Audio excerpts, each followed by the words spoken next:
Jacob heard that Laban's sons were saying, "Jacob has taken everything our father owned and has gained all this wealth from what belonged to our father." And Jacob noticed that Laban's attitude toward him was not what it had been. Then the Lord said to Jacob, "Go back to the land of your fathers and to your relatives, and I will be with you." So Jacob sent word to Rachel and Leah to come out to the fields where his flocks were. He said to them, "I see that your father's attitude toward me is not what it was before, but the God of my father has been with me. You know that I've worked for your father with all my strength, yet your father has cheated me by changing my wages 10 times. However, God has not allowed him to harm me. If he said, 'The speckled ones will be your wages,' then all the flocks gave birth to speckled young. And if he said, 'The streaked ones will be your wages,' then all the flocks bore streaked young. So God has taken away your father's livestock and has given them to me. In breeding season, I once had a dream in which I looked up and saw that the male goats mating with the flock were streaked, speckled, or spotted. The angel of God said to me in the dream, 'Jacob.' I answered, 'Here I am.' And he said, 'Look up and see that all the male goats mating with the flock are streaked, speckled, or spotted, for I have seen all that Laban has been doing to you. I am the God of Bethel, where you anointed a pillar, and where you made a vow to me. Now leave this land at once, and go back to your native land.' Then Rachel and Leah replied, 'Do we still have any share in the inheritance of our father's estate? Does he not regard us as foreigners? Not only has he sold us, but he has used up what was paid for us. Surely all the wealth that God took away from our father belongs to us and our children. So do whatever God has told you.' Then Jacob put his children and his wives on camels, and he drove all his livestock ahead of him, along with all the goods he had accumulated in Paddan Aram, to go to his father Isaac in the land of Canaan. When Laban had gone to shear his sheep, Rachel stole her father's household gods. Moreover, Jacob deceived Laban the Aramean by not telling him he was running away. So he fled with all he had, crossed the Euphrates River, and headed for the hill country of Gilead. On the 3rd day, Laban was told that Jacob had fled. Taking his relatives with him, he pursued Jacob for 7 days and caught up with him in the hill country of Gilead. Then God came to Laban the Aramean in a dream at night and said to him, "Be careful not to say anything to Jacob, either good or bad."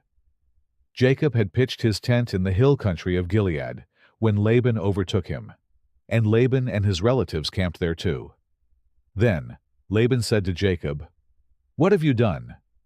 You've deceived me, and you've carried off my daughters like captives in war. Why did you run off secretly and deceive me? Why didn't you tell me, so I could send you away with joy and singing to the music of timbrels and harps? You didn't even let me kiss my grandchildren and my daughters goodbye. You have done a foolish thing. I have the power to harm you. But last night, the God of your father said to me, 'Be careful not to say anything to Jacob, either good or bad.' Now you have gone off because you long to return to your father's household. But why did you steal my gods?" Jacob answered Laban, "I was afraid, because I thought you would take your daughters away from me by force. But if you find anyone who has your gods, that person shall not live. In the presence of our relatives, see for yourself whether there is anything of yours here with me, and if so, take it." Now Jacob did not know that Rachel had stolen the gods. So Laban went into Jacob's tent, and into Leah's tent, and into the tent of the 2 female servants. But he found nothing. After he came out of Leah's tent, he entered Rachel's tent. Now Rachel had taken the household gods, and put them inside her camel's saddle, and was sitting on them. Laban searched through everything in the tent, but found nothing. Rachel said to her father, "Don't be angry, my lord, that I cannot stand up in your presence. I'm having my period." So he searched, but could not find the household gods. Jacob was angry and took Laban to task. "What is my crime?" he asked Laban. "How have I wronged you that you hunt me down? Now that you have searched through all my goods, what have you found that belongs to your household? Put it here in front of your relatives and mine, and let them judge between the two of us. I have been with you for 20 years now. Your sheep and goats have not miscarried, nor have I eaten rams from your flocks. I did not bring you animals torn by wild beasts. I bore the loss myself, and you demanded payment from me for whatever was stolen by day or night. This was my situation. The heat consumed me in the daytime, and the cold at night, and sleep fled from my eyes. It was like this for the 20 years I was in your household. I worked for you 14 years for your 2 daughters, and 6 years for your flocks, and you changed my wages 10 times. If the God of my father, the God of Abraham, and the fear of Isaac had not been with me, you would surely have sent me away empty-handed. But God has seen my hardship and the toil of my hands, and last night he rebuked you." Laban answered Jacob, "The women are my daughters, the children are my children, and the flocks are my flocks. All you see is mine. Yet what can I do today about these daughters of mine, or about the children they have borne? Come now, let's make a covenant, you and I, and let it serve as a witness between us." So Jacob took a stone and set it up as a pillar. He said to his relatives, "Gather some stones."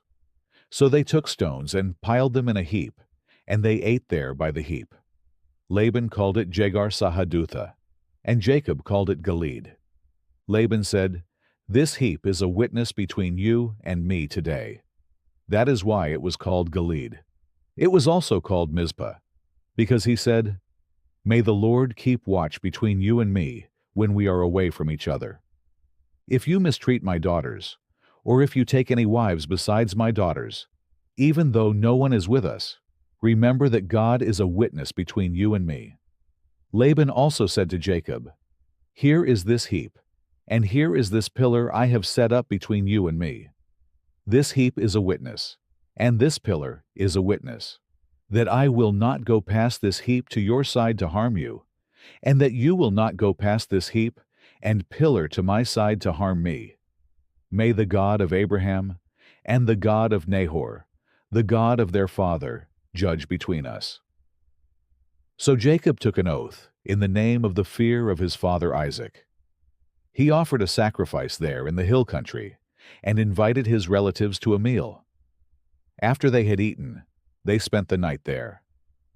Early the next morning Laban kissed his grandchildren and his daughters and blessed them. Then he left and returned home. Jacob also went on his way, and the angels of God met him. When Jacob saw them, he said, "This is the camp of God." So he named that place Mahanaim. Jacob sent messengers ahead of him to his brother Esau in the land of Seir, the country of Edom. He instructed them, "This is what you are to say to my lord Esau. Your servant Jacob says, I have been staying with Laban and have remained there till now. I have cattle and donkeys, sheep and goats, male and female servants. Now I am sending this message to my lord, that I may find favor in your eyes." When the messengers returned to Jacob, they said, "We went to your brother Esau, and now he is coming to meet you, and 400 men are with him." In great fear and distress, Jacob divided the people who were with him into 2 groups, and the flocks and herds and camels as well. He thought, if Esau comes and attacks one group, the group that is left may escape. Then Jacob prayed, "O God of my father Abraham, God of my father Isaac, Lord, you who said to me, 'Go back to your country and your relatives, and I will make you prosper.' I am unworthy of all the kindness and faithfulness you have shown your servant. I had only my staff when I crossed this Jordan, but now I have become 2 camps. Save me, I pray, from the hand of my brother Esau, for I am afraid he will come and attack me, and also the mothers with their children. But you have said, I will surely make you prosper, and will make your descendants like the sand of the sea, which cannot be counted." He spent the night there, and from what he had with him, he selected a gift for his brother Esau: 200 female goats and 20 male goats, 200 ewes and 20 rams, 30 female camels with their young, 40 cows and 10 bulls, and 20 female donkeys and 10 male donkeys. He put them in the care of his servants, each herd by itself, and said to his servants, "Go ahead of me, and keep some space between the herds." He instructed the one in the lead, "When my brother Esau meets you and asks, 'Who do you belong to, and where are you going, and who owns all these animals in front of you?' then you are to say, 'They belong to your servant Jacob. They are a gift sent to my lord Esau, and he is coming behind us.'" He also instructed the second, the third, and all the others who followed the herds. "You are to say the same thing to Esau when you meet him, and be sure to say, 'Your servant Jacob is coming behind us.'" For he thought, "I will pacify him with these gifts I am sending on ahead. Later, when I see him, perhaps he will receive me." So Jacob's gifts went on ahead of him, but he himself spent the night in the camp. That night Jacob got up and took his 2 wives, his 2 female servants, and his 11 sons, and crossed the ford of the Jabbok. After he had sent them across the stream, he sent over all his possessions. So Jacob was left alone, and a man wrestled with him till daybreak. When the man saw that he could not overpower him, he touched the socket of Jacob's hip, so that his hip was wrenched as he wrestled with the man.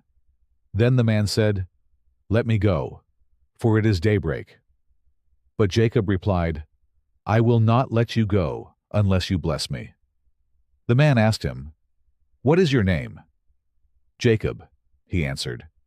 Then the man said, "Your name will no longer be Jacob, but Israel, because you have struggled with God and with humans and have overcome." Jacob said, "Please tell me your name." But he replied, "Why do you ask my name?" Then he blessed him there. So Jacob called the place Peniel, saying, "It is because I saw God face to face, and yet my life was spared." The sun rose above him as he passed Peniel, and he was limping because of his hip. Therefore, to this day, the Israelites do not eat the tendon attached to the socket of the hip, because the socket of Jacob's hip was touched near the tendon.